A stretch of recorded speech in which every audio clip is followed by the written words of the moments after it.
At such a long distance, even though anti-ship missiles and cruise missiles can fly close to the sea, the radars are deployed at the mountain peaks of the Andaman Islands. With so many missiles attacking, the time is long. It's unlikely that there wouldn't be any traces detected. If they had detected earlier and the base had made preparations in advance, the losses wouldn't have been so severe. The Far East Fleet wouldn't have been entirely wiped out. Only sea-based missiles launched from nearby warships within too close proximity gave the radar insufficient time to react, making this a reasonable speculation for the attack. Warships. Does JECA Group have such advanced warships? The document just mentioned that there were as many as 200 incoming missiles. How many destroyers must it take to launch that many? Singh wasn't very knowledgeable about the military, but he knew that a destroyer typically carries only dozens of missiles, and many vertical launch units are reserved for air defense missiles. To launch 200 missiles at once, at least 4 or 5 destroyers must cooperate in the launch. But if 4 or 5 destroyers acted together, such a large target would be easily detected by sea search radars. We are actively dispatching aircraft to search for the enemy warships, and satellites are also looking within the JECA Group sphere of influence for other warships. Currently, JECA Group does have several warships not in port, but those warships are from last-century models with very low radar stealth performance. Vipu's confidence wavered as he spoke, because he thought, how did JECA Group's navy, with such capabilities, manage to send warships to stealthily attack them? Perhaps he guessed wrong, and JECA Group used land-based and air forces to carry out an ultra-long-range attack? Could JECA Group have secretly built some kind of highly stealthy destroyer like the Zhu Muert destroyer, a stealth destroyer? JECA Group has a lot of high-tech secrets. Who knows if they could be applied to destroyers? At this moment, Campos, an outsider, suddenly inserted a sentence, which immediately enlightened Vipu. Right, yes, that's very possible. Otherwise, it can't explain how they managed to stealthily attack us. Vipu shouted, involuntarily becoming excited.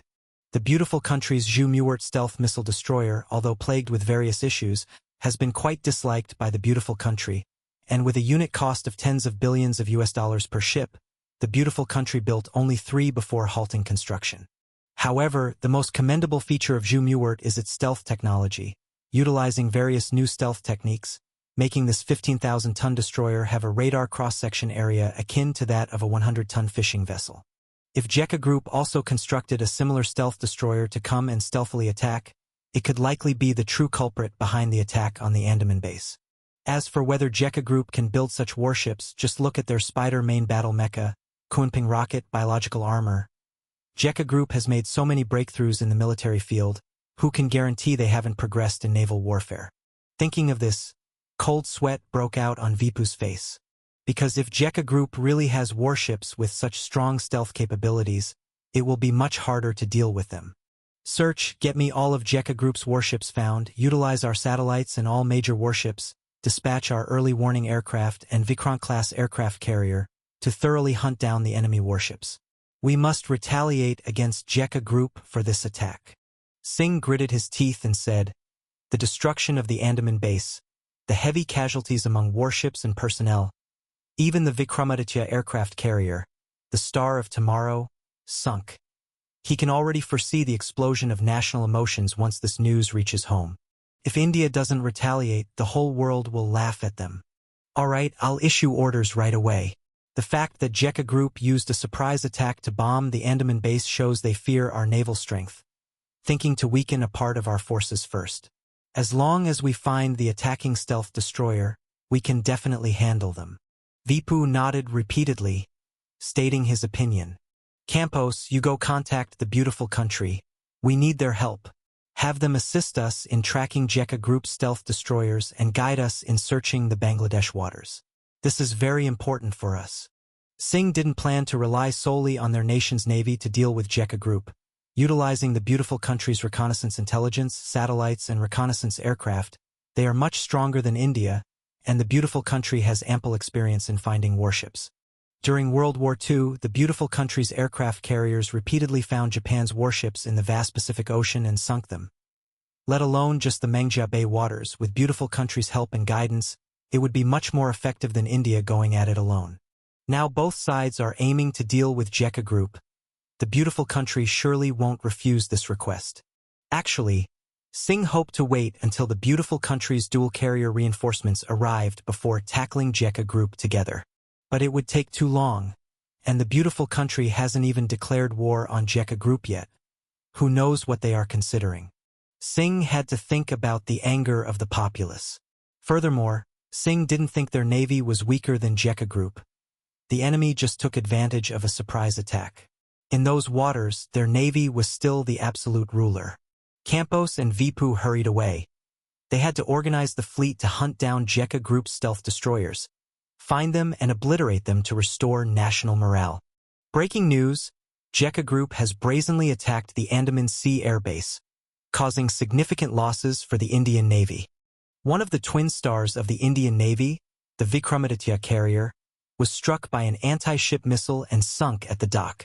This is the second carrier to be sunk by military means since World War II, with the first being the Chakri Narabet carrier of Siam, which was also sunk by the Jekka Group. Both carriers sunk post-World War II were the handiwork of the Jekka Group, establishing it as the world's most formidable carrier killer. The missile attack's point of origin remains unknown, indicating that the Jekka Group possesses more hidden military capabilities, warranting global vigilance. India has announced that the Jekka Group's disgraceful sneak attack completely violates the principles of justice and fairness in warfare. India will retaliate comprehensively, making the Jekka Group pay for tonight's sneak attack. Incurring the wrath of a nation with nearly 1.5 billion people over a mere $7.2 billion fine, is the Jekka Group's move unwise? When the Andaman Sea Air Base was attacked, the 40,000-ton Vikramaditya carrier sank, and several other warships of various sizes were also sunk at the dock. The airfield was bombed by cruise missiles, causing severe damage to the entire base, and the Far East Naval Fleet of India was wiped out. This news made headlines in the media worldwide, shocking everyone. Many people woke up feeling as if the world had turned upside down. The Southeast Asian region, which had been peaceful for several years, once again ignited in war, with the Jekka Group and India as the main adversaries. From Jekka Group's sudden declaration of war on India on February 26 to their attack on the Andaman Sea Air Base before dawn on the 27th, the speed of escalation was incredibly swift. War often requires a lot of deliberation, yet the Jekka Group declared war so quickly, making it seem like an impulsive decision. Unsurprisingly, this sensational news spread widely on the internet, sparking extensive discussion and criticism. The Jekka Group is truly formidable, declaring war as they see fit. I feel like there isn't a force in the world they wouldn't dare to fight. This sneak attack by the Jekka Group was definitely premeditated.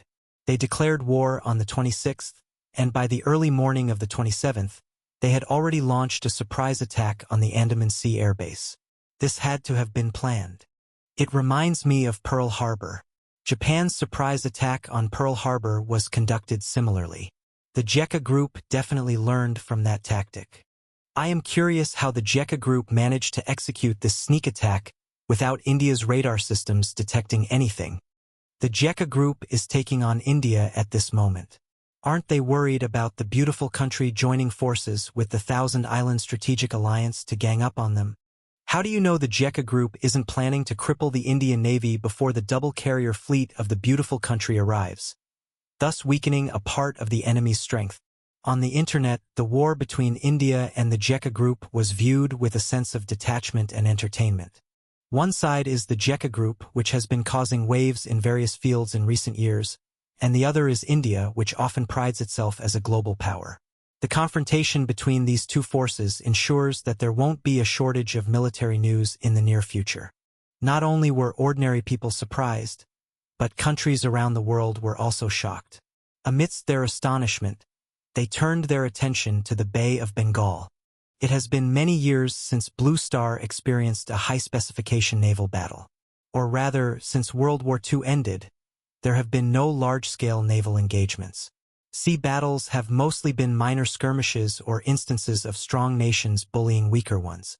Unlike the grand naval battles of World War II, which mobilized the entire nation and involved countless warships in life-and-death struggles on the vast ocean.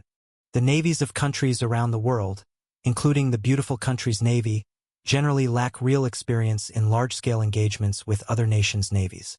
The JECA Group and the Indian Navy are not the strongest globally, but they are not insignificant either. The Indian Navy has more than 70 main warships over 1,000 tons with a total tonnage exceeding 500,000 tons. The JECA Group is comparatively weaker, relying on the combined force of 5 countries, mostly consisting of medium-sized destroyers and escort ships. India still has 2 aircraft carriers, though now only 1 remains. With the JECA Group and the Indian Navy now engaged, it presents an excellent learning opportunity. Navies around the world are simulating and speculating on the true circumstances behind the Andaman Sea Air Base attack. The JECA Group's successful surprise attack on the Andaman Sea Air Base is evidence enough that their naval capabilities are far from simple. With the JECA Group's surprise attack, India has entered a state of high-intensity military mobilization. Virtually their entire navy has been deployed, with a massive fleet assembling and setting out from the port into the Bay of Bengal. Numerous patrol and reconnaissance boats are scouring the Bay of Bengal Sea area. Indian civilian ships and fishing boats at sea have also received requests to report any sighting of abnormal warships. India has also issued a substantial bounty. If any unknown JECA Group warships are detected and their coordinates provided, a significant cash reward will be given, attracting civilian vessels from other countries to help supply intelligence.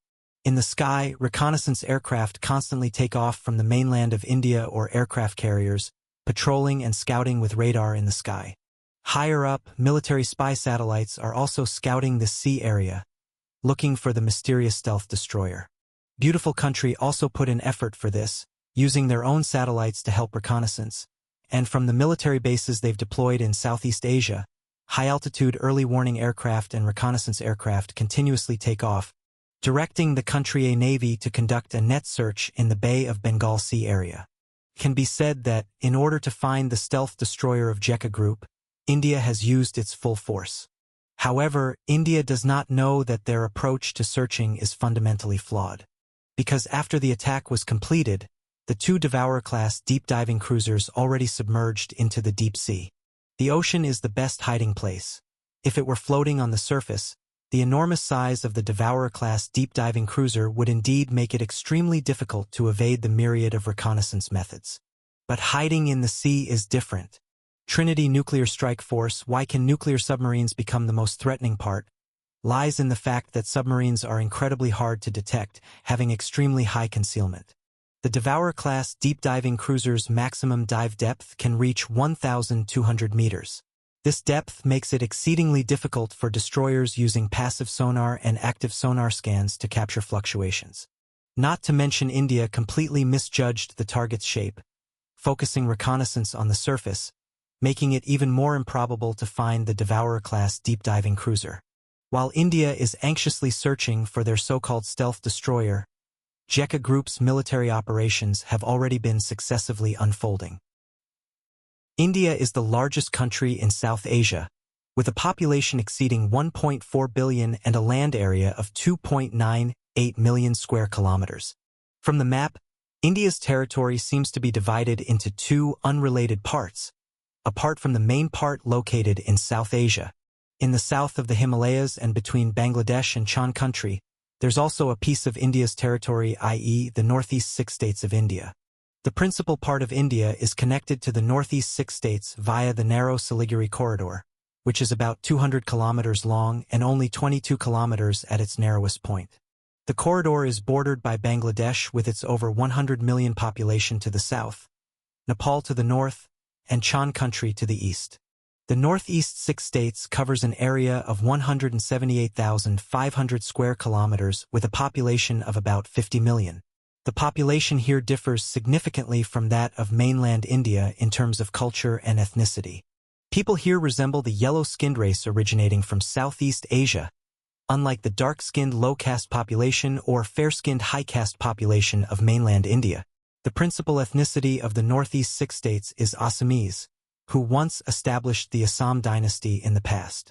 Due to India's biases against the northeast 6 states and fearing that they might become more powerful and detach from their control, India has been suppressing their politics and economy for years.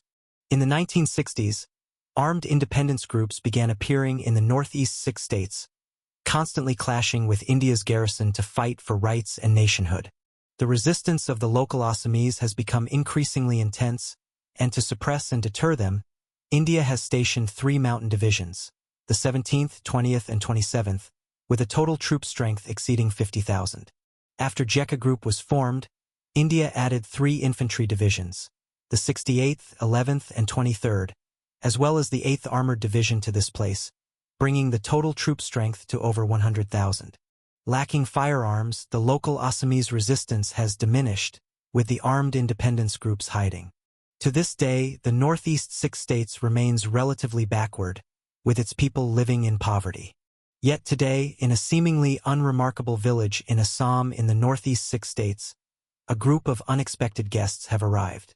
In the village, individuals dressed as villagers are holding infantry rifles and pistols, their expressions tense and uneasy.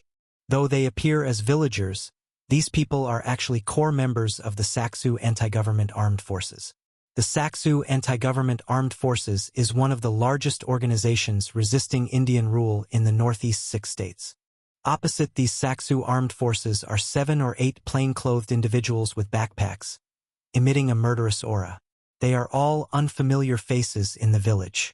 What makes these Saksu armed members so nervous is the arrival of legendary genetic warriors from the renowned Jekka Group on Blue Star. It's said that each of these genetic warriors can fight against 100, killing ruthlessly. Since their inception, they've made a name for themselves with their outstanding feats. Recently, they caused a stir at the Los Angeles Olympics, humiliating beautiful country, which couldn't deal with these elusive figures whose single combat skills are unmatched, escaping successfully from Mexico and disappearing without a trace. Therefore, even with rifles in their hands, under the bloodthirsty, icy gazes of these genetic warriors, the Saksu members feel their blood freezing, akin to small animals encountering tigers and lions, a feeling of helplessness and weakness arising spontaneously. At this time in a house, Jekka Group Intelligence Director Xiaomeng is seated opposite the actual leader of the Saksu armed forces, Dia Hong. On the coffee table before them, Xiaomeng smiles and says, "Mr. Dai, I wonder how you have considered it. You have seen our sincerity." Pointing to the map on the coffee table, a black line drawn across, dividing the land of the northeast 6 states in 2. Across from Xiaomeng, Dia Hong's face fluctuated unpredictably, and he said, "Mr. Xiao, isn't the amount of land you are asking for too much? It's all prime resource-producing areas of our northeast 6 states, and these cooperation clauses are also excessively harsh." Dia Hong held a document in his hand, detailing the cooperative projects set by Jekka Group, which included the construction and ownership of railways, roads and airports, military garrison rights, integrated trade agreements, unilateral tariff preferences, purchasing weapons produced by Jekka Group, using Zen country currency, and prioritizing Jekka Group in the development and shareholding of all domestic mining resources. Any country could see that these terms constituted an extremely oppressive and unequal treaty. Dia Hong understood very well that this so-called contract was essentially a euphemism for an unequal treaty, with no substantial difference. Harsh? Mr. Dai, you need to understand that in exchange, you get the long-desired opportunity to establish an independent state. Without the help of Jekka Group, you could never dream of breaking free from India's control and suppression. Xiaomeng shook his head dismissively, trying to persuade Dia Hong to face reality. The purpose of Xiaomeng's visit today was to split India and support the independence of the northeast 6 states. Beautiful country often used this tactic to support puppet regimes, and Jekka Group was applying it to India. The environment and geography of the northeast 6 states happened to meet the necessary conditions. To defeat India, merely weakening its navy was not enough. Jekka Group needed India to lose land and cities. They aimed to cause nearly 200,000 square kilometers to secede and form an independent state, making India lose over 50 million people in one fell swoop. Jekka Group could derive the benefits they sought from this, annexing some territories while leaving the remaining land to the local resistance forces to form a state and manage those impoverished Assamese people themselves. Jekka Group did not need to incorporate all of the Northeast 6 states into their territory. Managing so many poor people would only be a burden, and the cultural differences meant the costs of governance would be too high. On the contrary, letting them form their own state worked better. Jekka Group only needed to ensure sufficient profits without bearing too many costs. It was like the relationship between workers, outsourcing agencies, and factories. Jekka Group was the factory, the supported regime was the outsourcing agency, and the ordinary populace were the workers. The cost of managing the workers was transferred to the outsourcing agencies, with no need to provide benefits like insurance. With pockets empty of even a few coins, Jekka Group had money to spend but no intention of enriching millions of people. The financial and resource costs were too high, and the return on investment was not worthwhile. Anyway, even if they formed their own state, they could not escape Jekka Group's control. Once the Assamese gained independence, they would only face India's mad retaliation and suppression. To survive, they could only seek protection from Jekka Group, which could then continuously trouble India by supporting the Assamese puppet regime, embedding a thorn in India's territory for multiple gains. Daya Hong's face showed extreme conflict. He desired the chance for independence but did not want to pay such a high price, exhibiting a classic case of wanting both ways. Mr. Dai, our patience at Jekka Group is limited. There is no such thing as unprovoked assistance in this world, especially for a cause as significant as establishing a nation. If you think it's not feasible, no problem, we will leave. Remember, it is not us who need you, you need us. The anti-government forces in the Northeast 6 states are not limited to just one, and there will always be someone who needs Jekka Group's help to grow. Xiao Meng stood up from his seat, ready to leave. Daya Hong was stunned. His mind flashed images of becoming the president of a new nation, with tens of millions of people under his rule. But these visions began to fade as Xiao Meng prepared to go. Now panicked, Daya Hong hurriedly caught up and grabbed Xiao Meng. He knew clearly that this was the only chance of his life. Giving it up meant losing more than Jekka Group's favor. It also meant losing the presidential throne. Mr. Xiao, I agree to your terms. I am willing to cooperate with Jekka Group. To prove his sincerity, Daya Hong signed his name and pressed his fingerprint on the contract, conceding to this humiliating treaty. Xiao Meng paused. Seeing this, his face broke into a broad smile. He patted Daya Hong's shoulder. You made the right choice. Our collaboration will be very enjoyable. Yes, yes. Thank you for Jekka Group's support in the future. Daya Hong's smile was somewhat stiff as he looked at the contract in his hand. He knew this would harm the future national interests, but under the influence of power and desire, the flame of ambition in Daya Hong's heart burned fiercely. He couldn't abandon this coveted presidential throne. Understanding this, Daya Hong's smile grew more natural as he bowed and scraped before Xiao Meng, showing his subservience. After finalizing the contract details, Xiao Meng turned to leave the village. Daya Hong personally sent Xiao Meng to the car. The members of the Saksu anti-government armed forces in the village were still unaware that their leader had sold out the future national interests to Jekka Group. As the car started moving, the village disappeared from sight. In the back seat, Xiao Meng's assistant asked, Minister, this person is overly ambitious. Is he really suitable? Xiao Meng smiled and said, Ambition? I fear he might lack ambition. Such people are the easiest to control. A person without desires or someone wholly idealistic for the nation would never agree to sign such a traitorous, humiliating treaty. Don't forget the experience we got from interrogating CIA captives. The CIA loves selecting such people to support. The assistant shrugged and said, Minister, you make it sound like we're becoming more and more like the CIA. Haha, what's wrong with that? Beautiful country has taught us countless times how to manipulate puppet regimes. We should learn from this master of playing other countries' regimes and aim to surpass this teacher one day. As they say, question beautiful country, understand beautiful country, become beautiful country, and ultimately surpass beautiful country. Xiao Meng laughed happily. Dealing with beautiful country's CIA was a routine for their intelligence department. As they say, the one who knows you best is not your friend but your enemy. Looking out the window towards the north, Xiao Meng stretched and said, "Now that our intelligence department's work is done, it's up to the army.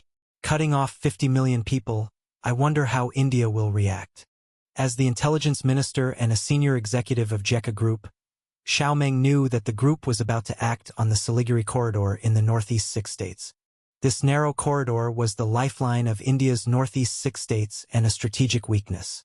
To gain control over the northeast 6 states, the Siliguri corridor was the key to everything. In the northwest of Chan country, at a large military airport, hundreds of steel camp genetic warriors stood in strict formation, each carrying a backpack. 2/3 of them wore first-generation biological armor, while the remaining 1/3 wore second-generation life breeding equipment.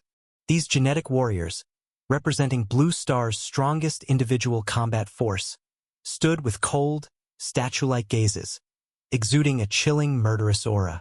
"Our mission this time is to capture the Siliguri corridor.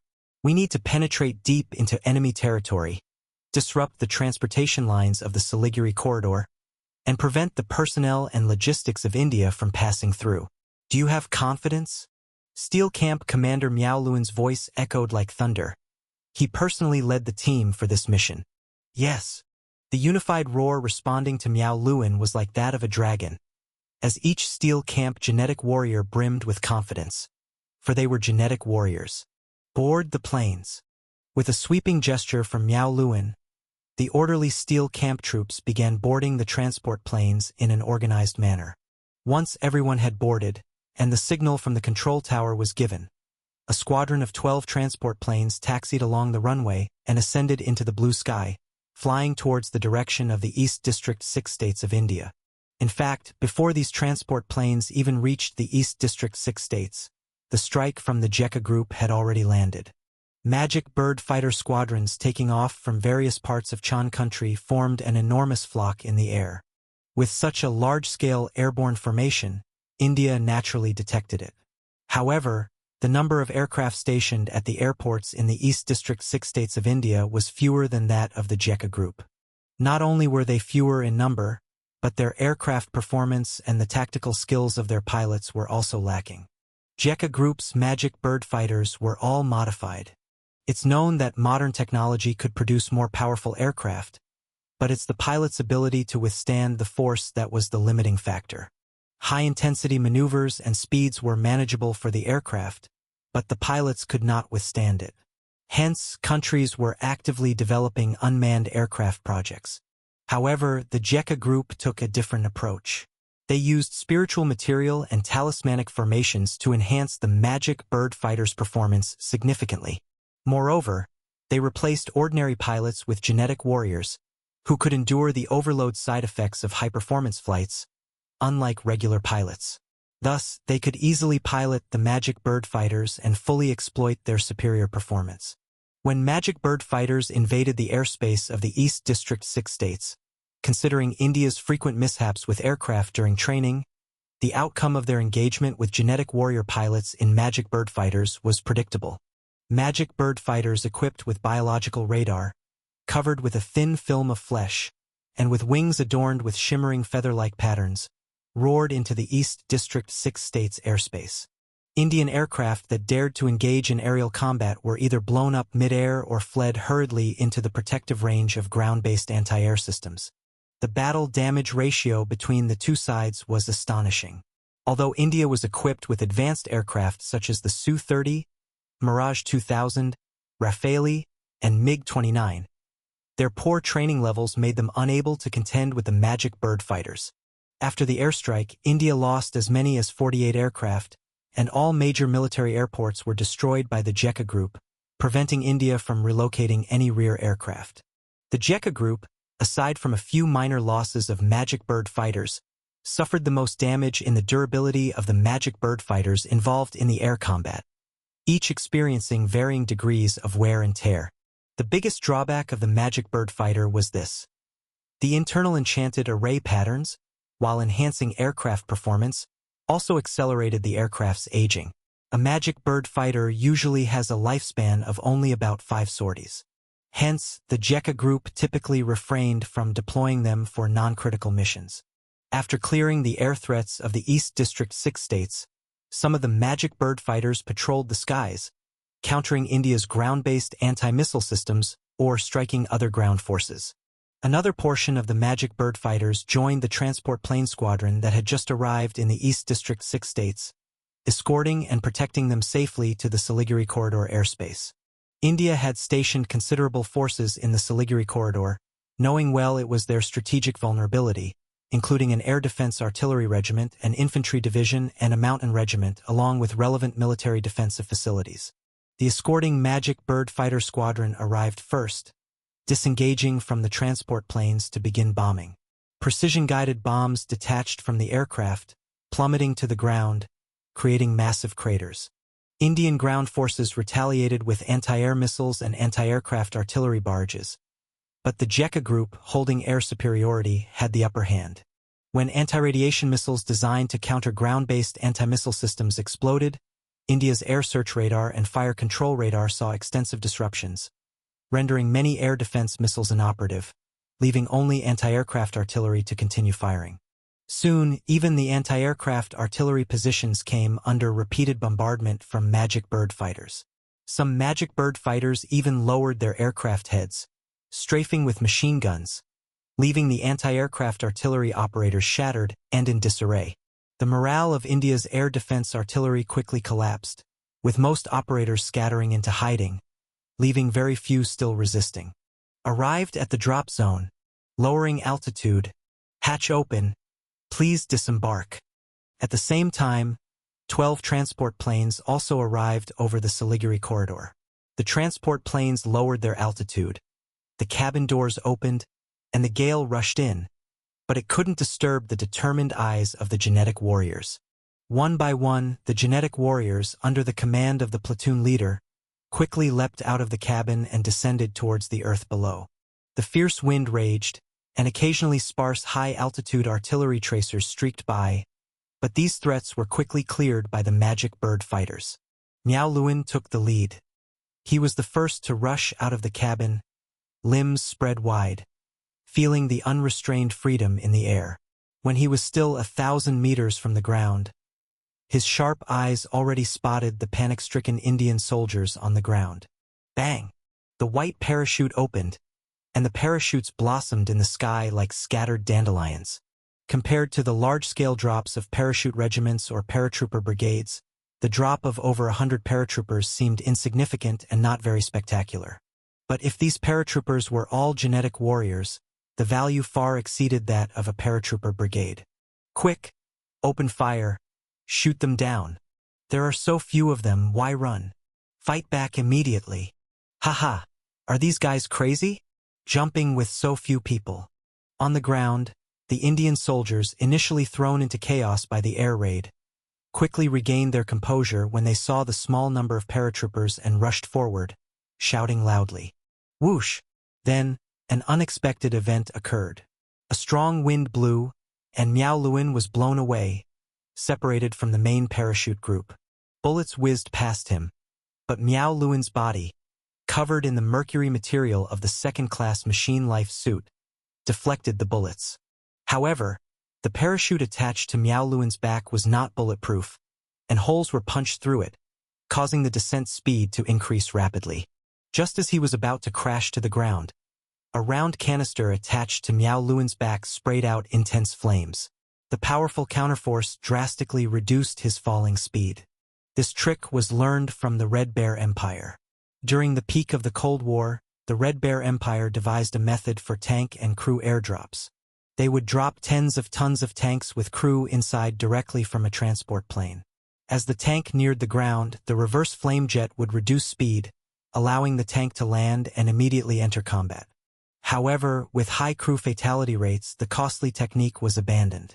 Now, the Jekka group revived it for genetic warriors, whose resilience far surpassed that of ordinary humans. With the reverse flame device, Miao Luan's descent speed slowed to an acceptable level.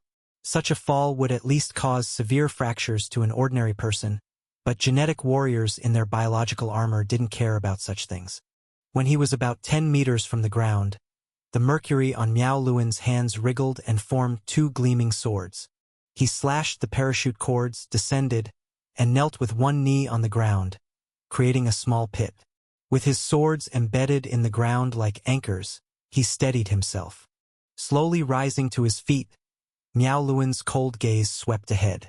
A large number of Indian soldiers, numbering in the hundreds, had intended to capture the paratroopers. But seeing Miao Luan's landing and the silver gleam of his second-generation life-breeding equipment, it was as if cold water was poured over their heads, chilling them to the bone. The new single-soldier mecha of the genetic warriors had already made headlines globally during the Los Angeles Olympics. It was a formidable individual combat force unique to the Jekka group, impossible to imitate. Gu, genetic warrior. An Indian soldier stammered, his wet trousers evidence of his fear. Mission, execute.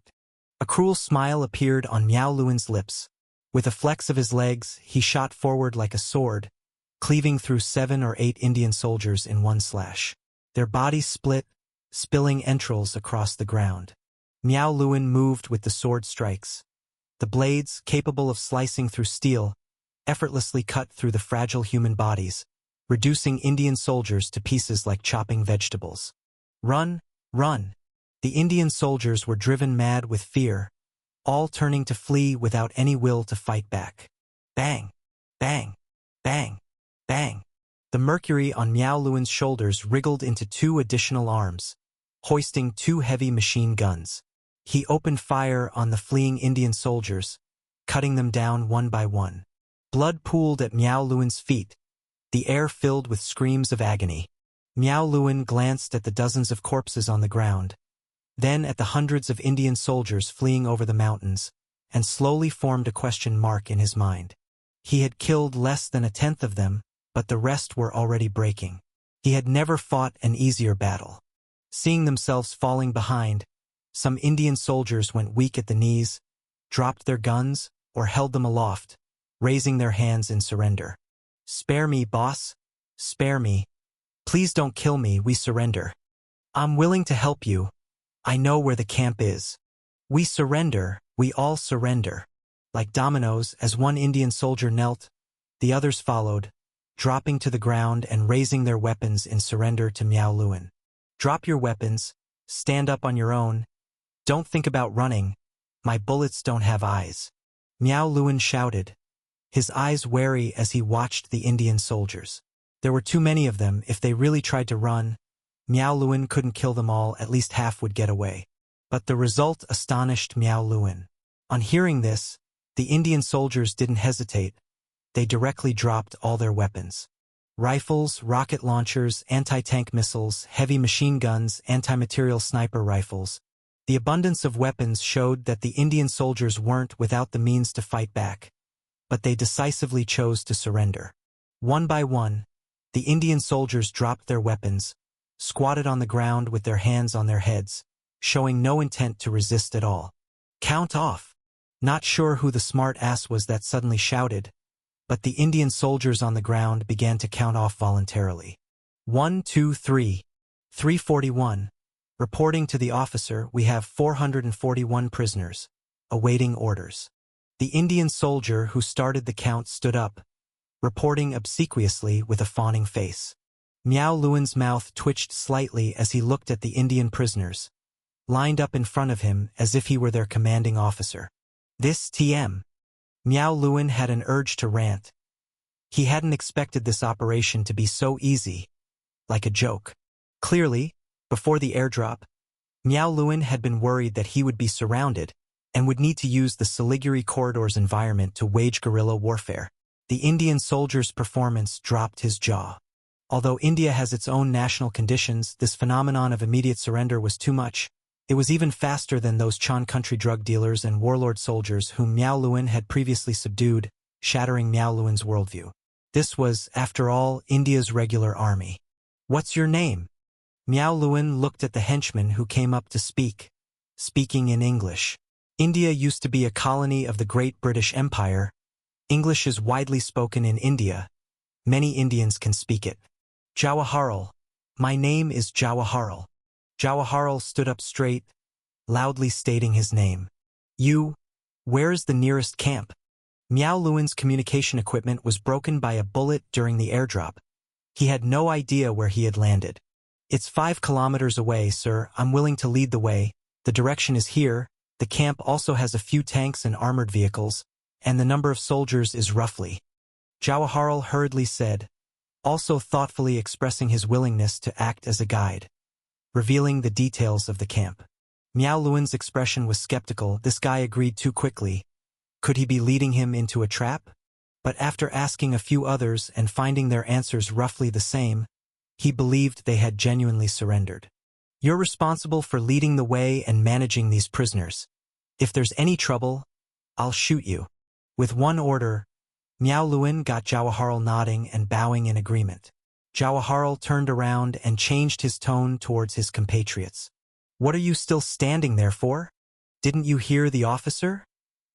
Line up right now. Anyone who dares to run, I'll shoot them first." Jawaharlal slapped a few dazed Indian soldiers and roped in his friends from the army as assistants. Soon, the somewhat disorganized group was neatly arranged. Facing Jawaharlal's bullying, these Indian soldiers were extraordinarily compliant, which astonished Miao Luan. Involuntarily, Miao Luan thought of the ingrained hierarchical view in India. Though India officially abolished the caste system, in reality, the caste system still prevailed and was a rule everyone had to follow. Social mobility was like stagnant water. Lower castes could never be on equal footing with higher castes. India was so easily ruled by the great British Empire, becoming the jewel in their crown, colonized for 200 years, and even not feeling resentment but rather gratitude, longing for them, rooted in this caste view. For the common Indian, the British were high caste. Ruling over them was natural. Low caste should serve as beasts of burden for life. These Indian soldiers now looked at Miao Luan with eyes that held not only fear but also reverence. Who knows if Miao Luan had triggered some innate servility in these soldiers, subconsciously equating Miao Luan's image with past British soldiers, making them naturally feel inferior, weak, needing to serve and be loyal.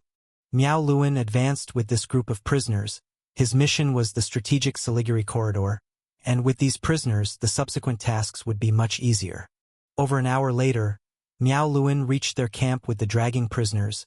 It was a military camp with several hundred station soldiers, including several tanks and armored vehicles. But when Miao Luan appeared with the prisoners, killing a dozen to establish authority, and with the renowned reputation of the genetic warriors, the Indian soldiers in the camp chose to lay down their arms and surrender to Miao Luan, including the armored vehicle and tank crews who climbed out without firing a shot. Using the camp's communication equipment, Miao Luan finally contacted other Steel Camp genetic warriors. Upon contact, he learned that the battle in the Siliguri corridor was nearly over. Each genetic warrior had parachuted in and faced a situation similar to Miao Luan's. The genetic warriors launched a slaughter against the Indian soldiers, and the initially excited Indian soldiers who intended to shoot the paratroopers suddenly realized they were the prey and scattered immediately. When they found that fleeing also carried the risk of death, the Indian soldiers began to surrender to the genetic warriors. Throughout the Siliguri corridor, more than 10,000 Indian soldiers were captured, while the death toll among Indian soldiers, not including those bombed by the Air Force, was a mere 500. In other words, with a casualty rate of only 1 in 20, the Indian soldiers had been utterly defeated. The sudden offensive in the East District 6 states by the Jekka group left India in a state of panic, especially upon learning that the Siliguri corridor had fallen. The loss of this strategic location caused both shock and anger among India's high-level officials, prompting immediate reinforcement dispatch to reclaim the area. In the Siliguri corridor, genetic warriors were driving over 10,000 captured soldiers, constructing defensive positions and laying mines. With a whip in one hand, cracking loudly in the air, and a loudspeaker in the other, Jawaharlal ordered, "Work hard. Anyone who drags their feet will be starved for 3 days." None of the Indian soldiers, laboring intensely, dared to resist and completed their tasks diligently. "Jawaharlal, order the unit to withdraw." Suddenly, Miao Luan's voice came through the walkie-talkie Jawaharlal was wearing. Startled, Jawaharlal immediately heard the air raid siren and reacted swiftly. "Quick! Back to the bunkers! Air raid incoming!" Whoosh! The prisoners scrambled in panic, rushing back. At times like these, the agility of Indian soldiers was exceptionally evident. Soon enough, the sound of fighter jets roaring in the sky could be heard. Fighter jets, bearing the Indian national flag, flew across the sky at an altitude of 10,000 meters, dropping several bombs. However, Magic Bird fighters patrolling the nearby airspace quickly engaged them, shooting down 2 Indian fighter jets, causing the others to retreat in defeat. Oh, we won, we won! The Indian soldier prisoners hiding in the bunkers cheered joyfully upon witnessing this, celebrating their jets' retreat as if they had won a lottery, displaying a somewhat bizarre reaction. Such air battles occurred sporadically over the next few days. India possessed 1,500 various combat aircraft, including 4th-generation jets of Western standards, aerial refueling aircraft, early warning aircraft, transport aircraft, and drones, covering almost all types of specialized aircraft. The Indian Air Force was the only force globally capable of summoning a Dragon by assembling the 5 major rogue aircraft, ranking highly in the world's air force strength on paper. However, since most of India's fighter jets were purchased from abroad, the maintenance and supply of equipment and ammunition were issues, heavily relying on imports. This patchwork of diverse aircraft demanded high logistical support. During peacetime, India was infamous for its high crash rates, let alone during wartime. As a result, when facing the JECA Group's air force, India's operational fighter jets were less than 1/3 in number. Furthermore, those that could operate were often reduced further due to maintenance issues, repairs, logistical adjustments, and ammunition shortages. Combined with the poor skill level of Indian pilots, reclaiming air superiority in the East District 6 states was impossible. After the Indian fighter jets fled, shadows began to appear at the entrance of the Siliguri corridor. These were the first batch of Indian Army troops arriving at the corridor, dressed in olive-green military uniforms with tense expressions. Leading them were India's domestically produced Arjun main battle tanks. The force numbered around 30,000, forming an impressive sight. In a bunker command post, Miao Luan observed the Indian Army through binoculars. "Give the order to initiate raid operations. Let these Indian troops in and test their strength first," Miao Luan commanded. Over the past few days, not only had genetic warriors entered the Siliguri corridor, but transport aircraft had also flown in additional soldiers and heavy weapons. Now, the JECA Group troops in the corridor numbered over 2,000, including over 100 genetic warriors. On site, the Indian artillery began its bombardment, with shells from multiple howitzers raining down. The artillery fire wasn't strong enough to be considered a carpet bombing, and due to India's poorly organized logistics, many artillery pieces couldn't be transported. Even those that arrived often had ammunition mismatches. After a brief bombardment, the Indian Army began their assault. The tanks and armored vehicles advanced slowly, with India deploying a regiment-level force to attack the Siliguri corridor. However, the corridor's terrain, characterized by hills and narrow paths, was unsuitable for large-scale armored assaults. Miao Luan noticed that even before reaching the minefield, many Indian armored vehicles broke down. Particularly the domestically produced Arjun tanks, which Miao Luan counted 3 of, stalled for various reasons. The tank crews, covered in dust, climbed out and helplessly stared at the immobilized steel behemoths. The Indian-made Arjun tank weighed 68.24 tons, heavier than the beautiful country's M1A2 main battle tank. Combined with its inferior engine and design, navigating difficult terrain was fraught with issues, with breakdowns being commonplace. Not just tanks, but numerous Indian soldiers also suffered non-combat injuries like twisted ankles and head injuries during the advance, making it unclear whether their collapses were genuine or a feigned retreat. After abandoning several tanks along the way, the regiment-sized force dispersed into the JECA Group's minefield. Boom! With a loud explosion, an Arjun tank ran over an anti-tank mine. Accompanied by flames and rising smoke, the tank's tracks were blown off. The metal jet and high-speed metal fragments from the explosion penetrated the tank's bottom armor, leaving none of the crew inside alive, turning them all into mangled bodies. Boom! A soldier stepped on an anti-personnel mine, and it exploded instantly, debunking the movie myth that staying still wouldn't trigger it. Several soldiers from India screamed and fell to the ground. They weren't killed but were severely hit by shrapnel, with their lower bodies soaked in blood.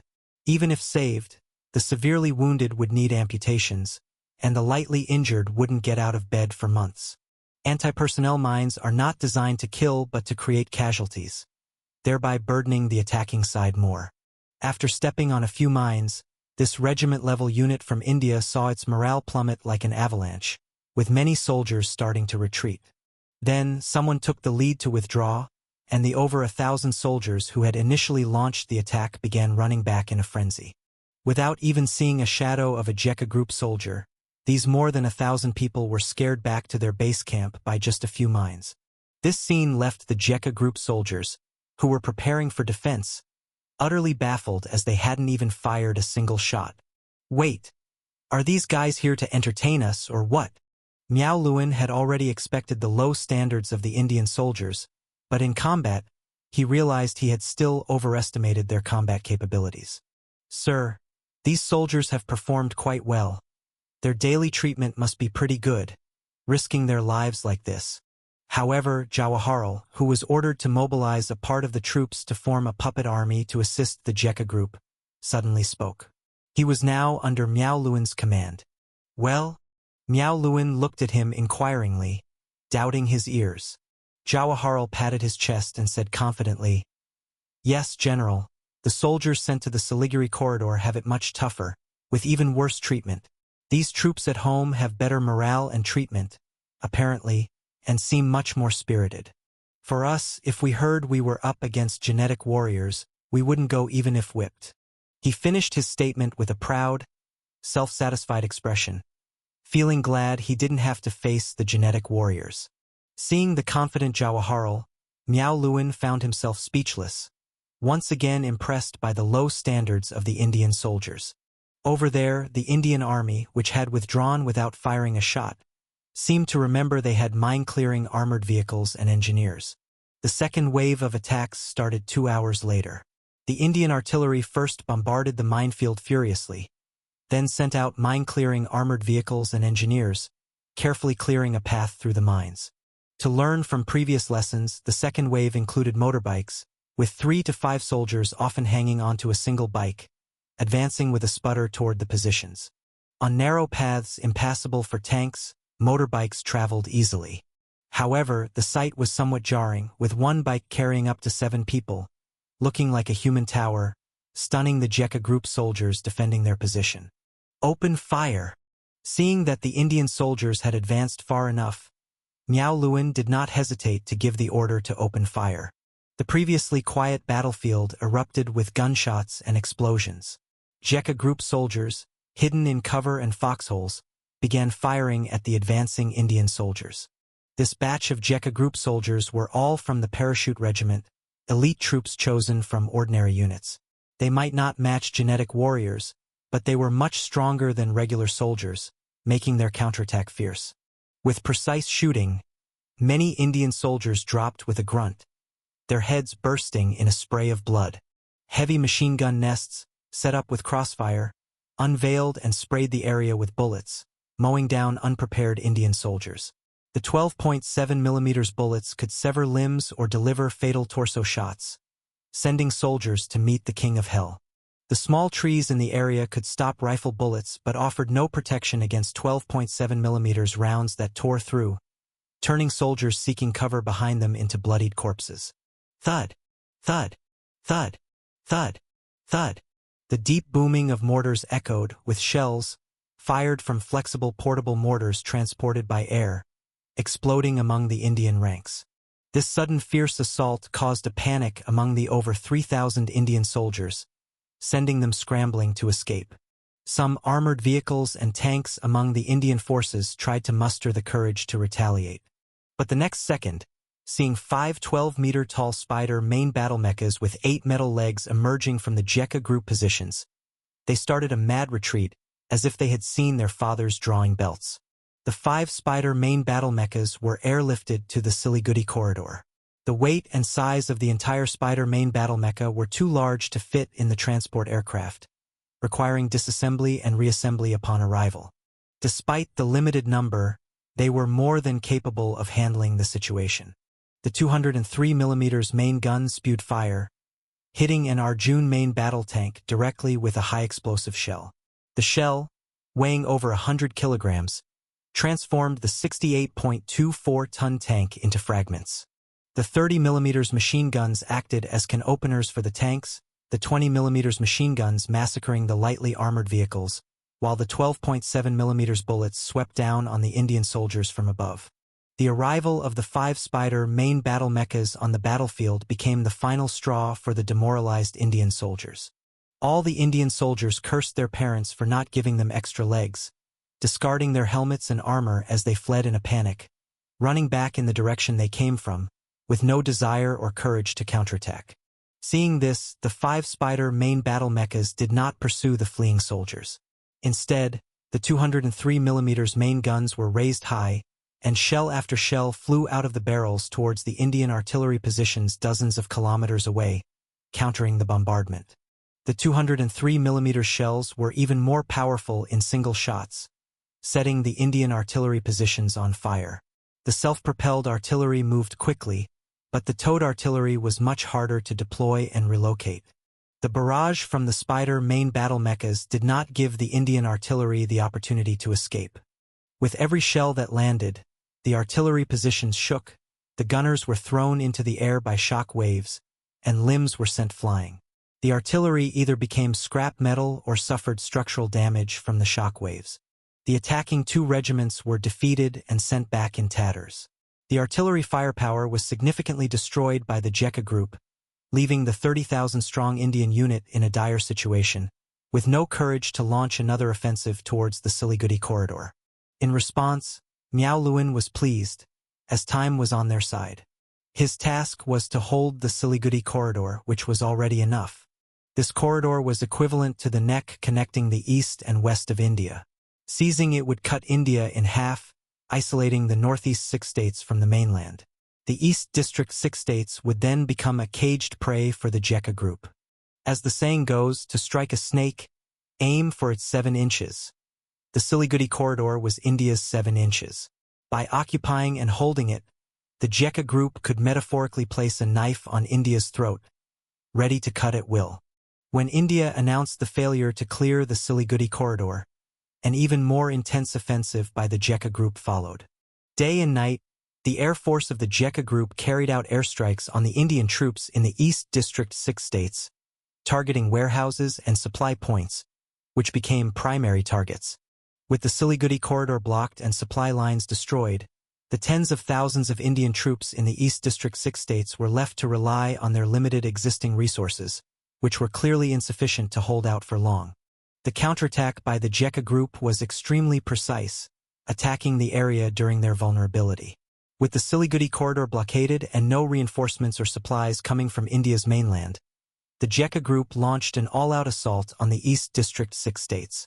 In addition to the Air Force, the Jekka Group's army also launched an offensive with cruise missiles, artillery, and rocket artillery, using long-range heavy firepower to weaken the Indian soldiers' military strength.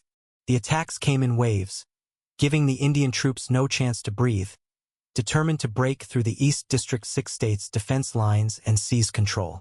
The military bases, key military strongholds, communication bases, bridges, and railroads in the East District 6 states were nearly all subjected to devastating attacks, disrupting the Indian Army's command system in the East District 6 states, almost severing contact between the front lines and the rear.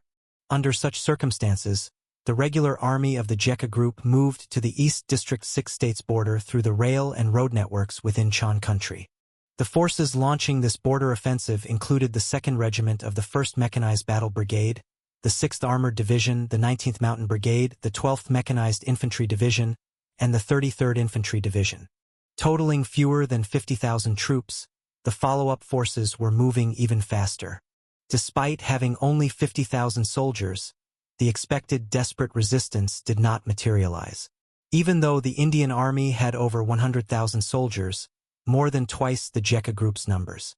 Still, the Jekka Group's advance was overwhelming, as Indian soldiers were unable to adapt to the brutal combat encountered with Jekka Group's forces.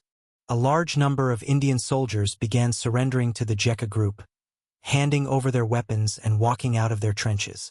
In contrast to the usual dejected demeanor of defeated soldiers, those who surrendered appeared rather upbeat and cheerful. The large number of prisoners caught the Jekka group off guard, and they had to provide food supplies for these captives. However, it wasn't entirely without resistance. Among the Indian soldiers, some Sikh soldiers formed the backbone of the resistance. These turban-wearing, big-bearded soldiers represented the image of the Indian army, showing bravery and fierceness that outmatched other soldiers. When facing the invasion and attacks of the Jekka group, many of them did not follow the flow of surrender but rather picked up weapons to fight back. The resistance, however, came at a high cost.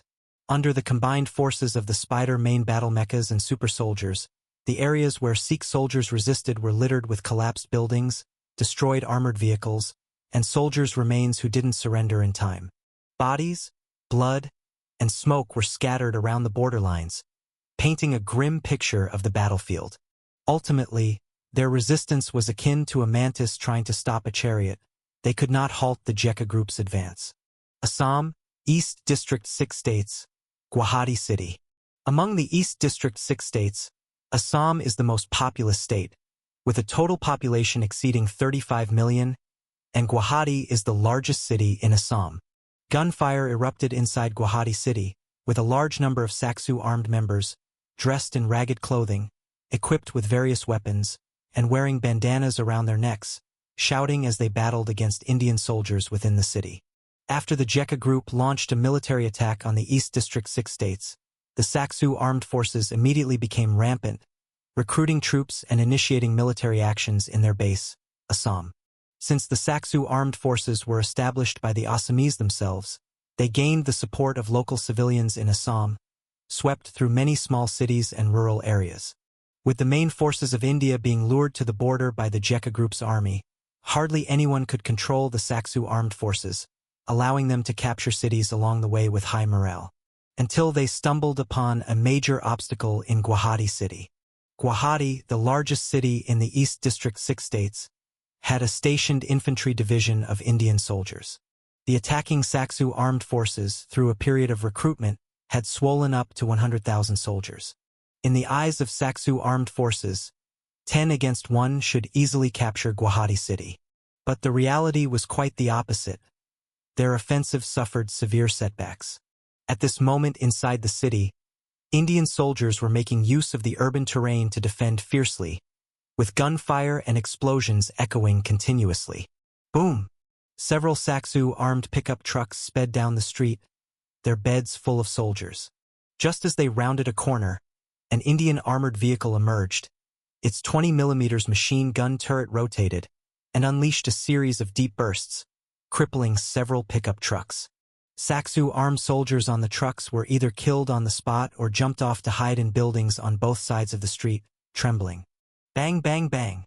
At a barricade, Saksu armed soldiers tried to take over the street, but their lack of military training caused them to charge clumsily, resulting in more than a dozen being shot by Indian soldiers hidden behind sandbags.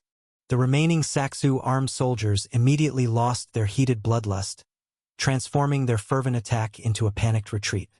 In the outskirts of Guwahati, Indian Guard helicopters wreaked havoc, firing a barrage of rockets at a concentration point of Saksu armed forces. After the assault, the scene was littered with human fragments, blood, and flesh soaking the soil, unbearable to look at. Despite Indian soldiers' combat capabilities and fighting spirit being rather poor, they were still trained in military tactics and their diverse weaponry was far superior to the lightly armed Saksu armed forces. In a head-on clash with the Indian Regular Army, Saksu armed forces suffered greatly, with high casualty rates. In the Saksu armed forces command room outside the city, upon hearing frequent reports of setbacks from inside the city, Saksu armed leader Daya Hung's face turned pale with anger, shouting, "What a joke! So many soldiers couldn't capture Guwahati City. What are they doing out there?" Several Saksu armed officers remained silent, as they were also not well versed in warfare, only knowing how to charge blindly. After 3 days of attacking Guwahati City, they had occupied less than 1/5 of the city, and their casualty rate was much higher than that of the Indian soldiers. "Mr. Dai, withdraw your troops." At this moment, a voice came from outside the command room. Dia Hong turned his head to see Xiao Meng, the Jekka Group Intelligence Department Director, walking in. "Mr. Xiao, you've finally arrived." Dia Hong's face lit up with joy, as if seeing a savior. Before attacking Guwahati City, Dia Hong had communicated with Xiao Meng, and due to the rapid expansion of the Saksu armed forces, Dia Hong was overly confident. To prove his capabilities to Jekka Group, he proactively proposed to capture Guwahati City. However, despite the Saksu armed forces having 10 times the manpower of India, they met with disgraceful setbacks in Guwahati City, making Dia Hong realize that without the Jekka Group, he was nothing and could not possibly defeat India. "Our Jekka Group's troops have arrived outside Guwahati City and are about to begin the attack. Withdraw your soldiers." Xiao Meng waved dismissively, indicating that the Saksu armed forces soldiers were of no help and would only cause confusion. It was better for Jekka Group to handle it themselves. "Really?" Dia Hong instantly became excited, understanding that capturing Guwahati City would mean the imminent realization of his dream of establishing Assam country. "Listen for yourself." Xiao Meng pointed to his ear, and Dia Hong paused, indeed hearing a faint rumble approaching from afar. The rumble grew louder, causing the water in a cup on the table to ripple in circles. Dia Hong cautiously walked to the window and pushed it open, seeing a massive steel torrent rushing along the plain road.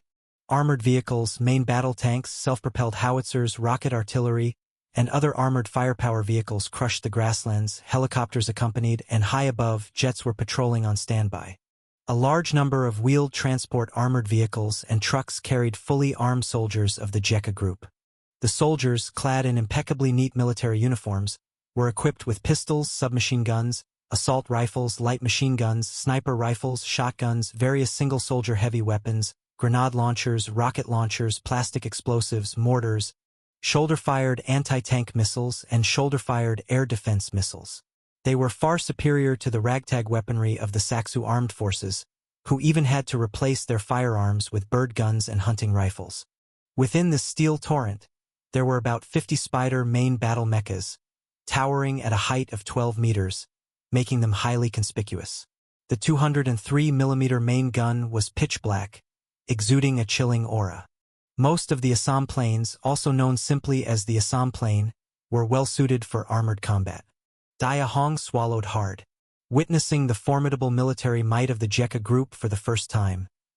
His legs felt a bit weak, and his awe for the Jekka Group deepened even further. The battle for Guwahati City will end today. Be prepared to think about establishing the Assam country. Xiao Meng stood beside Dia Hong, speaking with absolute certainty.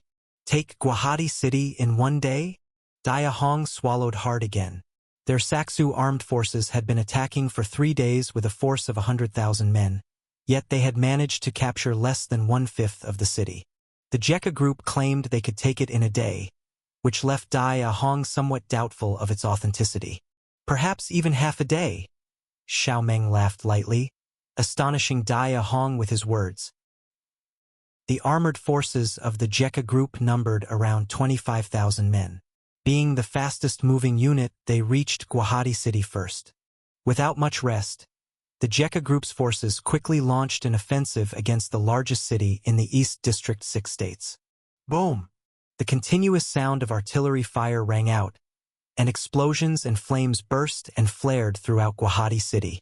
Air reconnaissance planes and satellites had already pinpointed the fire positions within Guwahati City. As soon as the Jekka Group arrived, they initiated a powerful bombardment.